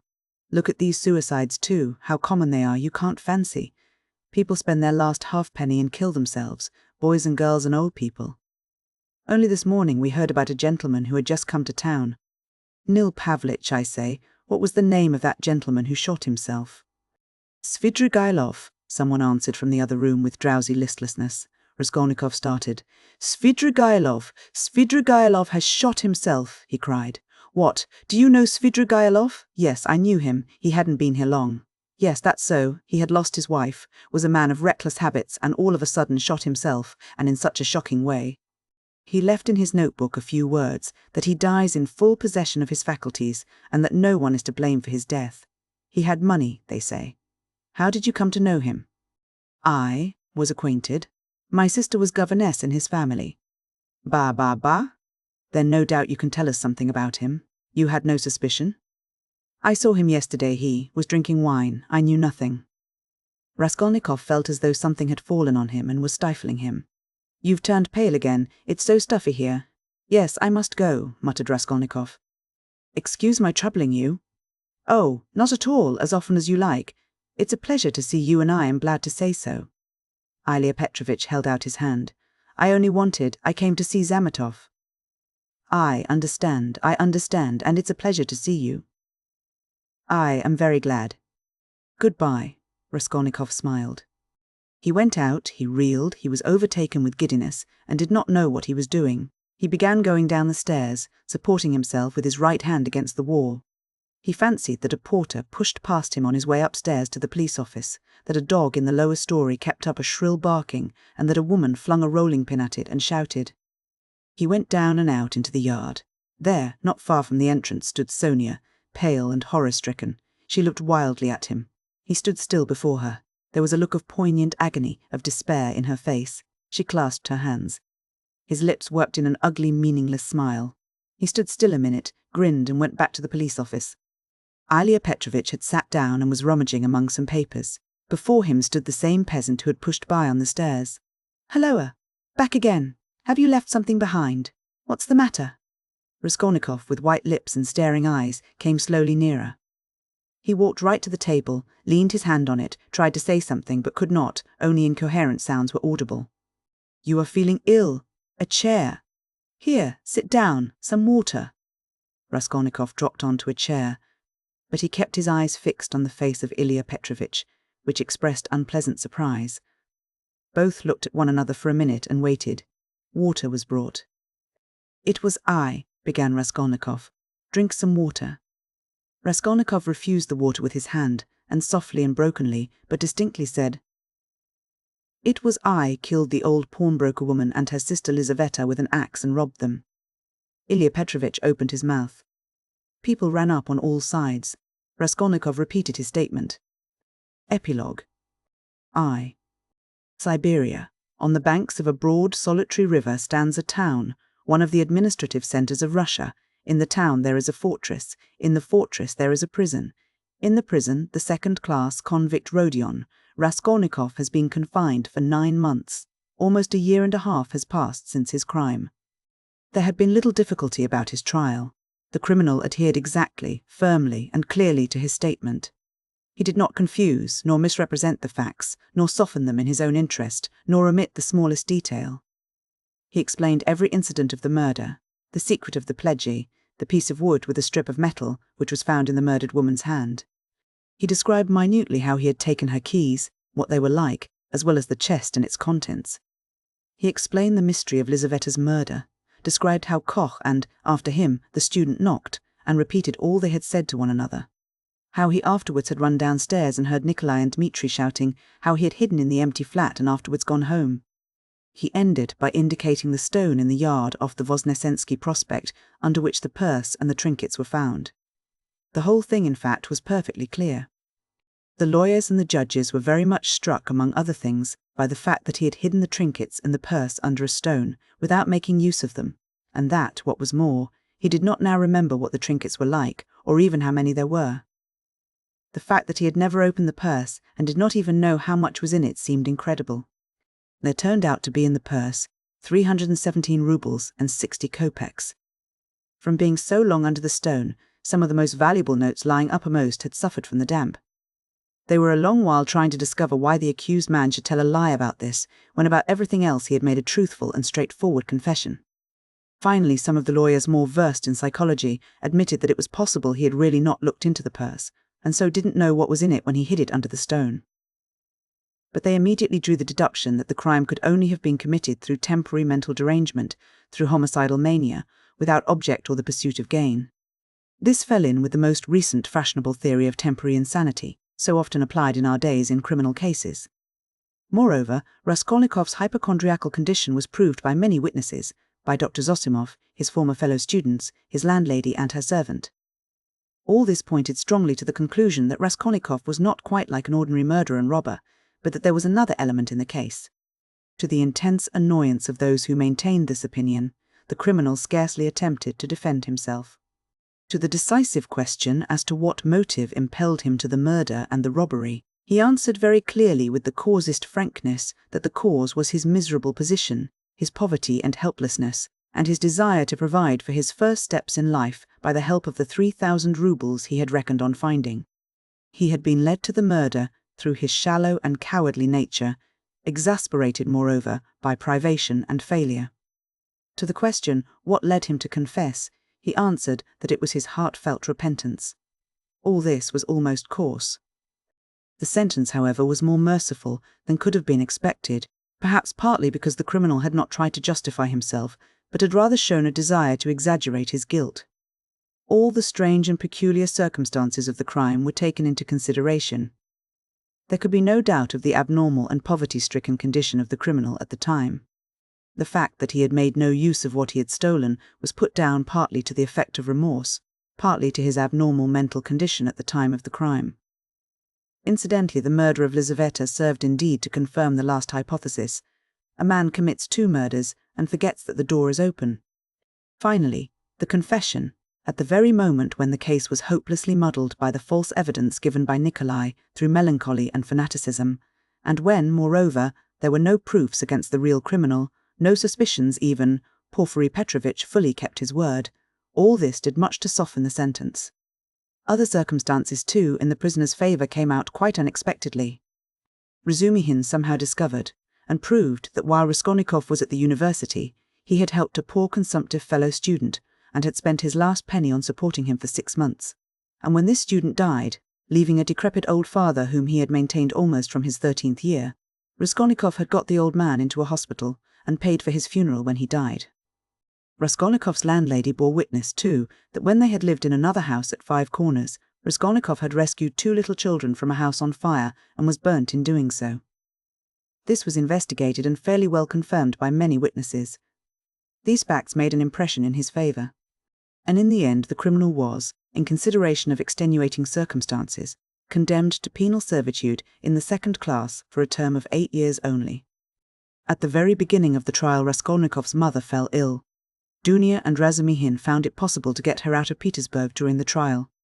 Razumihin chose a town on the railway not far from Petersburg, so as to be able to follow every step of the trial and at the same time to see Avdotia Romanovna as often as possible. Pulcheria Alexandrovna's illness was a strange, nervous one, and was accompanied by a partial derangement of her intellect. When Dunya returned from her last interview with her brother, she had found her mother already ill, in feverish delirium. That evening, Razumihin and she agreed what answers they must make to her mother's questions about Raskolnikov, and made up a complete story for her mother's benefit of his having to go away to a distant part of Russia on a business commission, which would bring him in the end money and reputation. But they were struck by the fact that Pulcheria Alexandrovna never asked them anything on the subject, neither then nor thereafter. On the contrary, she had her own version of her son's sudden departure. She told them with tears how he had come to say goodbye to her, hinting that she alone knew many mysterious and important facts, and that Rodia had many very powerful enemies, so that it was necessary for him to be in hiding. As for his future career, she had no doubt that it would be brilliant when certain sinister influences could be removed. She assured Razumihin that her son would be one day a great statesman, that his article and brilliant literary talent proved it. This article she was continually reading. She even read it aloud, almost took it to bed with her, but scarcely asked where Rodia was, though the subject was obviously avoided by the others, which might have been enough to awaken her suspicions. They began to be frightened at last at Pulcheria Alexandrovna's strange silence on certain subjects. She did not, for instance, complain of getting no letters from him, though in previous years she had only lived on the hope of letters from her beloved Rodia. This was the cause of great uneasiness to Dunia. The idea occurred to her that her mother suspected that there was something terrible in her son's fate and was afraid to ask, for fear of hearing something still more awful. In any case, Dunia saw clearly that her mother was not in full possession of her faculties. It happened once or twice, however, that Pulcheria Alexandrovna gave such a turn to the conversation that it was impossible to answer her without mentioning where Rodia was, and on receiving unsatisfactory and suspicious answers, she became at once gloomy and silent. And this mood lasted for a long time. Dunia saw at last that it was hard to deceive her, and came to the conclusion that it was best to be absolutely silent on certain points, but it became more and more evident that the poor mother suspected something terrible. Dunia remembered her brothers telling her that her mother had overheard her talking in her sleep on the night after her interview with Svidrigailov and before the fatal day of the confession. Had not she made out something from that? Sometimes days and even weeks of gloomy silence and tears would be succeeded by a period of hysterical animation, and the invalid would begin to talk almost incessantly of her son, of her hopes of his future. Her fancies were sometimes very strange. They humoured her, pretended to agree with her. She saw perhaps that they were pretending, but she still went on talking. 5 months after Raskolnikov's confession, he was sentenced. Razumihin and Sonia saw him in prison as often as it was possible. At last the moment of separation came. Dunia swore to her brother that the separation should not be forever. Razumihin did the same. Razumihin, in his youthful ardour, had firmly resolved to lay the foundations at least of a secure livelihood during the next 3 or 4 years, and saving up a certain sum to emigrate to Siberia, a country rich in every natural resource and in need of workers, active men and capital. There they would settle in the town where Rodia was, and all together would begin a new life. They all wept at parting. Raskolnikov had been very dreamy for a few days before. He asked a great deal about his mother and was constantly anxious about her. He worried so much about her that it alarmed Dunia. When he heard about his mother's illness, he became very gloomy. With Sonia, he was particularly reserved all the time. With the help of the money left to her by Svidrigailov, Sonia had long ago made her preparations to follow the party of convicts in which he was dispatched to Siberia. Not a word passed between Raskolnikov and her on the subject, but both knew it would be so. At the final leave, taking, he smiled strangely at his sisters and Razumihin's fervent anticipations of their happy future together when he should come out of prison. He predicted that their mother's illness would soon have a fatal ending. Sonia and he at last set off. 2 months later, Dunia was married to Razumihin. It was a quiet and sorrowful wedding. Porfiry Petrovitch and Zosimov were invited, however. During all this period, Razumihin wore an air of resolute determination. Dunia put implicit faith in his carrying out his plans, and indeed she could not but believe in him. He displayed a rare strength of will. Among other things, he began attending university lectures again in order to take his degree. They were continually making plans for the future. Both counted on settling in Siberia within 5 years at least. Till then they rested their hopes on Sonia. Pulcheria Alexandrovna was delighted to give her blessing to Dunia's marriage with Razumihin, but after the marriage she became even more melancholy and anxious. To give her pleasure, Razumihin told her how Raskolnikov had looked after the poor student and his decrepit father, and how a year ago he had been burnt and injured in rescuing 2 little children from a fire. These 2 pieces of news excited Pulcheria Alexandrovna's disordered imagination almost to ecstasy. She was continually talking about them, even entering into conversation with strangers in the street, though Dunia always accompanied her. In public conveyances and shops, wherever she could capture a listener, she would begin the discourse about her son, his article, how he had helped the student, how he had been burnt at the fire, and so on. Dunia did not know how to restrain her. Apart from the danger of her morbid excitement, there was the risk of someone's recalling Raskolnikov's name and speaking of the recent trial. Pulcheria Alexandrovna found out the address of the mother of the 2 children her son had saved and insisted on going to see her. At last her restlessness reached an extreme point. She would sometimes begin to cry suddenly and was often ill and feverishly delirious. One morning she declared that by her reckoning Rodya ought soon to be home, that she remembered when he said goodbye to her, he said that they must expect him back in 9 months. She began to prepare for his coming, began to do up her room for him, to clean the furniture, to wash and put up new hangings and so on. Dunya was anxious, but said nothing, and helped her to arrange the room. After a fatiguing day spent in continual fancies, in joyful daydreams and tears, Pulcheria Alexandrovna was taken ill in the night, and by morning she was feverish and delirious. It was brain fever. She died within a fortnight. In her delirium she dropped words which showed that she knew a great deal more about her son's terrible fate than they had supposed. For a long time Raskolnikov did not know of his mother's death, though a regular correspondence had been maintained from the time he reached Siberia. It was carried on by means of Sonia, who wrote every month to the Razumihins and received an answer with unfailing regularity.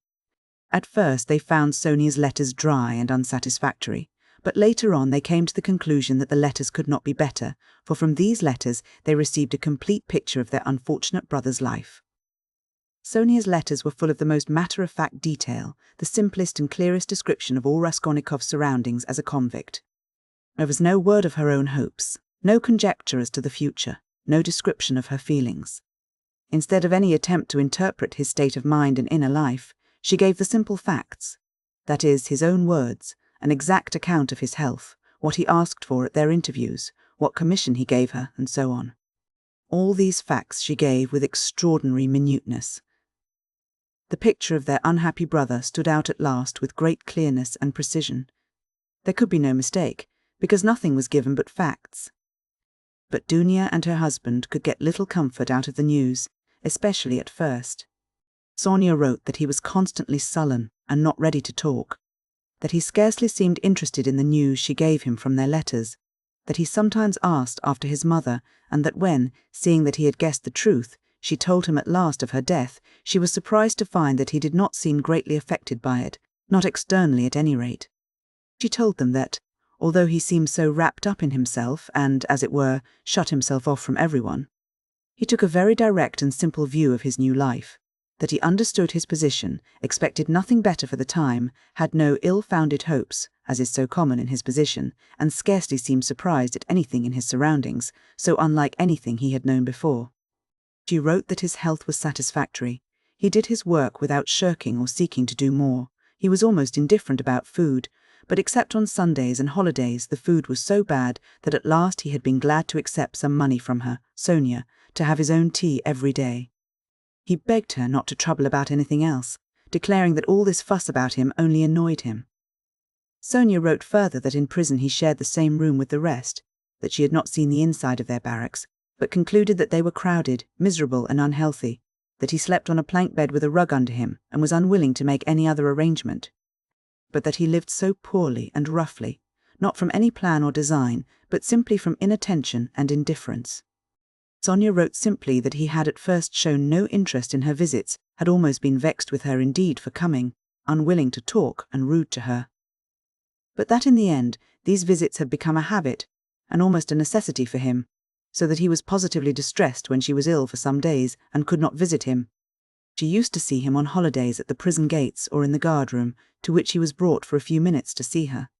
On working days she would go to see him at work, either at the workshops or at the brick kilns or at the sheds on the banks of the Irtish.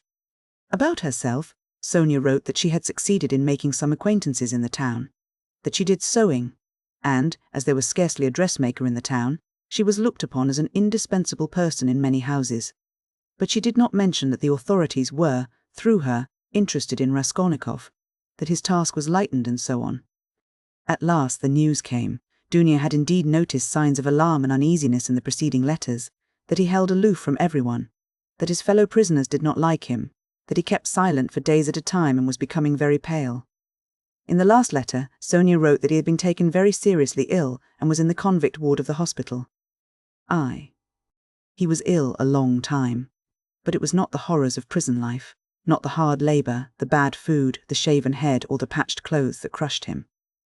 What did he care for all those trials and hardships? He was even glad of the hard work. Physically exhausted, he could at least reckon on a few hours of quiet sleep. And what was the food to him? The thin cabbage soup with beetles floating in it. In the past, as a student, he had often not had even that. His clothes were warm and suited to his manner of life. He did not even feel the fetters. Was he ashamed of his shaven head and party-coloured coat? Before whom? Before Sonia. Sonia was afraid of him. How could he be ashamed before her? And yet he was ashamed even before Sonia, whom he tortured because of it with his contemptuous rough manner. But it was not his shaven head and his fetters he was ashamed of. His pride had been stung to the quick. It was wounded pride that made him ill. Oh, how happy he would have been if he could have blamed himself. He could have borne anything then, even shame and disgrace. But he judged himself severely, and his exasperated conscience found no particularly terrible fault in his past, except a simple blunder which might happen to anyone. He was ashamed just because he, Raskolnikov, had so hopelessly, stupidly come to grief through some decree of blind fate, and must humble himself and submit to the idiocy of a sentence if he were anyhow to be at peace. Vague and objectless anxiety in the present, and in the future a continual sacrifice leading to nothing. That was all that lay before him. And what comfort was it to him that at the end of 8 years he would only be 32 and able to begin a new life? What had he to live for? What had he to look forward to? Why should he strive? To live in order to exist? Why, he had been ready 1,000 times before to give up existence for the sake of an idea, for a hope, even for a fancy. Mere existence had always been too little for him. He had always wanted more. Perhaps it was just because of the strength of his desires that he had thought himself a man to whom more was permissible than to others, and if only fate would have sent him repentance. Burning repentance that would have torn his heart and robbed him of sleep, that repentance, the awful agony of which brings visions of hanging or drowning. Oh, he would have been glad of it. Tears and agonies would at least have been life. But he did not repent of his crime. At least he might have found relief in raging at his stupidity, as he had raged at the grotesque blunders that had brought him to prison. But now in prison, in freedom, he thought over and criticized all his actions again, and by no means found them so blundering and so grotesque as they had seemed at the fatal time. In what way, he asked himself, was my theory stupider than others that have swarmed and clashed from the beginning of the world? One has only to look at the thing quite independently, broadly, and uninfluenced by commonplace ideas, and my idea will by no means seem so strange. Oh, skeptics and halfpenny philosophers, why do you halt halfway? Why does my action strike them as so horrible? He said to himself. Is it because it was a crime? What is meant by crime? My conscience is at rest. Of course, it was a legal crime, of course. The letter of the law was broken and blood was shed. Well, punish me for the letter of the law. And that's enough. Of course, in that case, many of the benefactors of mankind who snatched power for themselves instead of inheriting it ought to have been punished at their first steps. But those men succeeded, and so they were right, and I didn't, and so I had no right to have taken that step. It was only in that he recognized his criminality, only in the fact that he had been unsuccessful and had confessed it. He suffered too from the question, why had he not killed himself? Why had he stood looking at the river and preferred to confess? Was the desire to live so strong, and was it so hard to overcome it? Had not Svidrigailov overcome it, although he was afraid of death? In misery he asked himself this question, and could not understand that, at the very time he had been standing looking into the river, he had perhaps been dimly conscious of the fundamental falsity in himself and his convictions. He didn't understand that that consciousness might be the promise of a future crisis, of a new view of life, and of his future resurrection. He preferred to attribute it to the dead weight of instinct which he could not step over, again through weakness and meanness. He looked at his fellow prisoners and was amazed to see how they all loved life and prized it. It seemed to him that they loved and valued life more in prison than in freedom. And what terrible agonies and privations some of them, the tramps for instance, had endured. Could they care so much for a ray of sunshine, for the primeval forest, the cold spring hidden away in some unseen spot, which the tramp had marked 3 years before, and longed to see again, as he might to see his sweetheart, dreaming of the green grass round it and the birds singing in the bush? As he went on, he saw still more inexplicable examples. In prison, of course, there was a great deal he did not see and did not want to see. He lived, as it were, with downcast eyes. It was loathsome and unbearable for him to look. But in the end there was much that surprised him, and he began, as it were involuntarily, to notice much that he had not suspected before. What surprised him most of all was the terrible, impossible gulf that lay between him and all the rest. They seemed to be a different species, and he looked at them, and they at him, with distrust and hostility. He felt and knew the reasons of his isolation, but he would never have admitted till then that those reasons were so deep and strong. There were some Polish exiles, political prisoners, among them. They simply looked down upon all the rest as ignorant churls, but Raskolnikov could not look upon them like that. He saw that these ignorant men were in many respects far wiser than the Poles. There were some Russians who were just as contemptuous, a former officer and 2 seminarists. Raskolnikov saw their mistake as clearly. He was disliked and avoided by everyone. They even began to hate him at last. Why, he could not tell. Men who had been far more guilty despised and laughed at his crime. "You're a gentleman," they used to say. "You shouldn't hack about with an axe. That's not a gentleman's work." The second week in Lent, his turn came to take the sacrament with his gang. He went to church and prayed with the others. A quarrel broke out one day, he did not know how. All fell on him at once in a fury. "You're an infidel! You don't believe in God!" they shouted. "You ought to be killed!"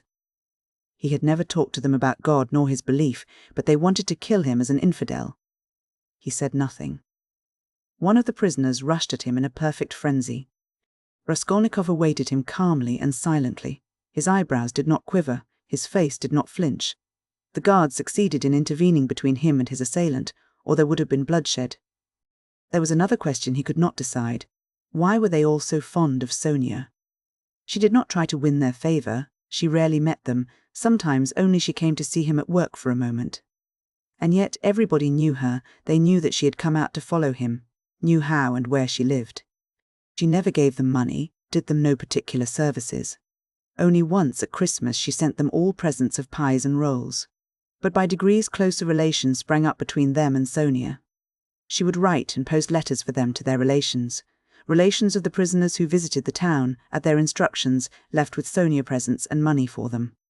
Their wives and sweethearts knew her and used to visit her, and when she visited Raskolnikov at work or met a party of the prisoners on the road, they all took off their hats to her. "Little Mother Safya Semyonovna, you are our dear, good little mother," coarse branded criminals said to that frail little creature. She would smile and bow to them, and everyone was delighted when she smiled. They even admired her gait and turned round to watch her walking. They admired her too for being so little, and, in fact, did not know what to admire her most for. They even came to her for help in their illnesses.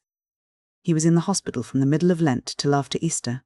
When he was better, he remembered the dreams he had had while he was feverish and delirious. He dreamt that the whole world was condemned to a terrible new, strange plague that had come to Europe from the depths of Asia. All were to be destroyed except a very few chosen. Some new sorts of microbes were attacking the bodies of men, but these microbes were endowed with intelligence and will. Men attacked by them became at once mad and furious. But never had men considered themselves so intellectual and so completely in possession of the truth as these sufferers. Never had they considered their decisions, their scientific conclusions, their moral convictions so infallible. Whole villages, whole towns and peoples went mad from the infection. All were excited and did not understand one another. Each thought that he alone had the truth and was wretched looking at the others, beat himself on the breast, wept and wrung his hands. They did not know how to judge and could not agree what to consider evil and what good. They did not know whom to blame, whom to justify. Men killed each other in a sort of senseless spite. They gathered together in armies against one another, but even on the march the armies would begin attacking each other. The ranks would be broken and the soldiers would fall on each other, stabbing and cutting, biting and devouring each other.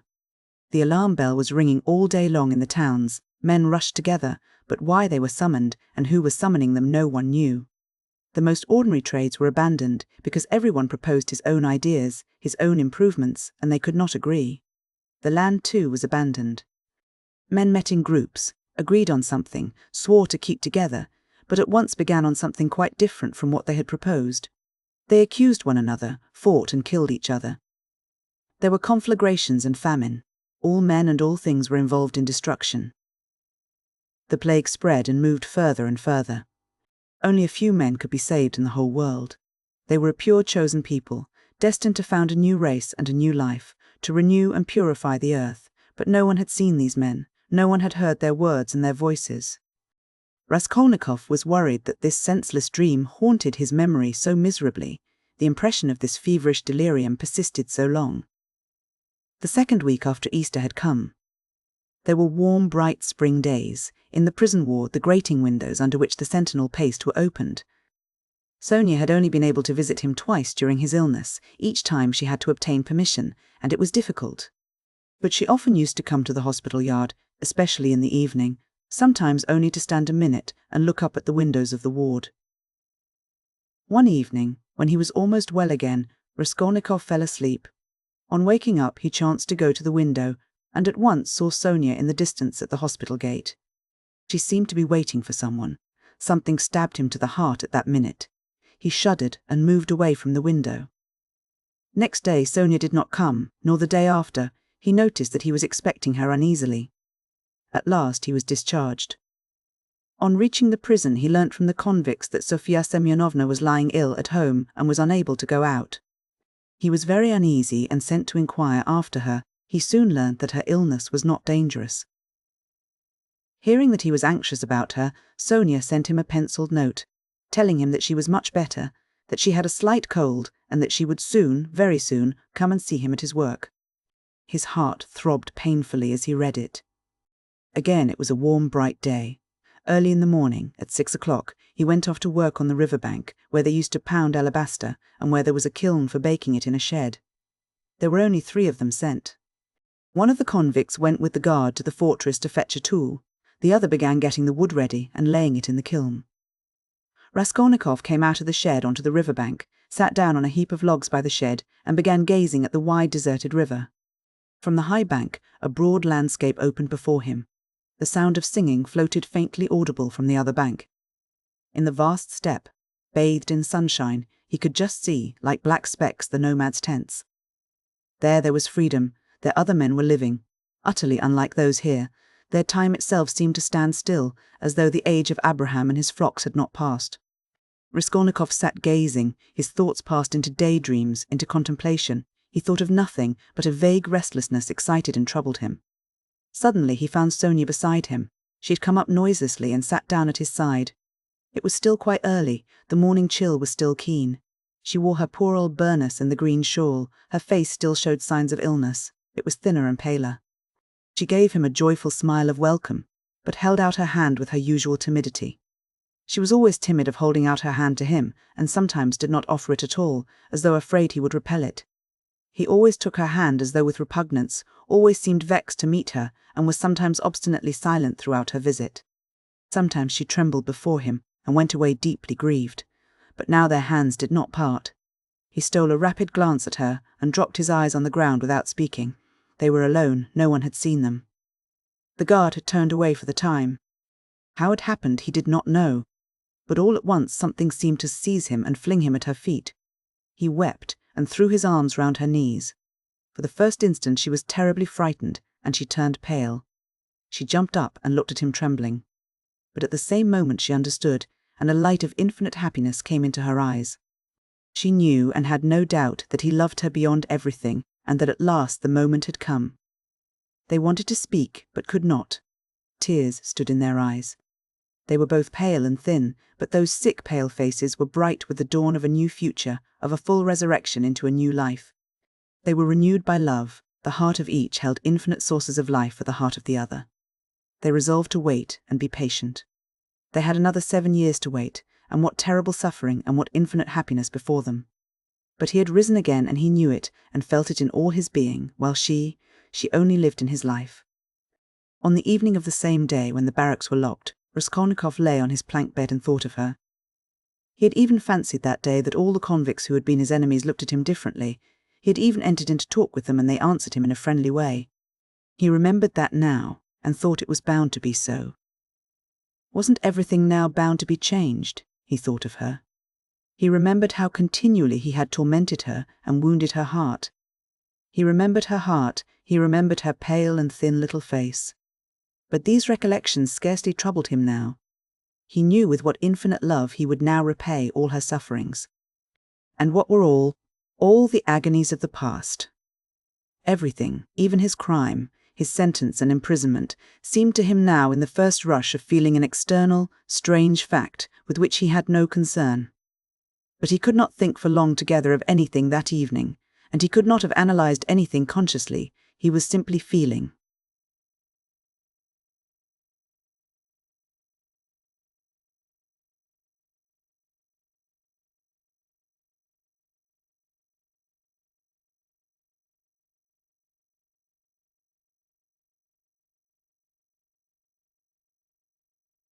Life had stepped into the place of theory, and something quite different would work itself out in his mind.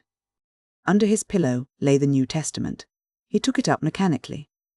The book belonged to Sonia. It was the one from which she had read the raising of Lazarus to him.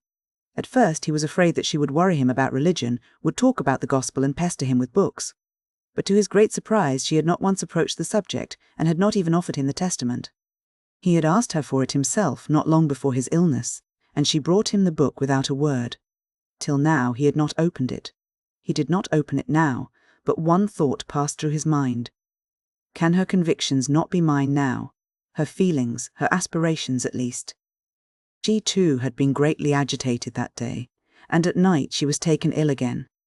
But she was so happy, and so unexpectedly happy, that she was almost frightened of her happiness. 7 years, only 7 years. At the beginning of their happiness, at some moments, they were both ready to look on those 7 years as though they were 7 days. He did not know that the new life would not be given him for nothing, that he would have to pay dearly for it, that it would cost him great striving, great suffering. But that is the beginning of a new story, the story of the gradual renewal of a man, the story of his gradual regeneration, of his passing from one world into another, of his initiation into a new unknown life. That might be the subject of a new story, but our present story is ended.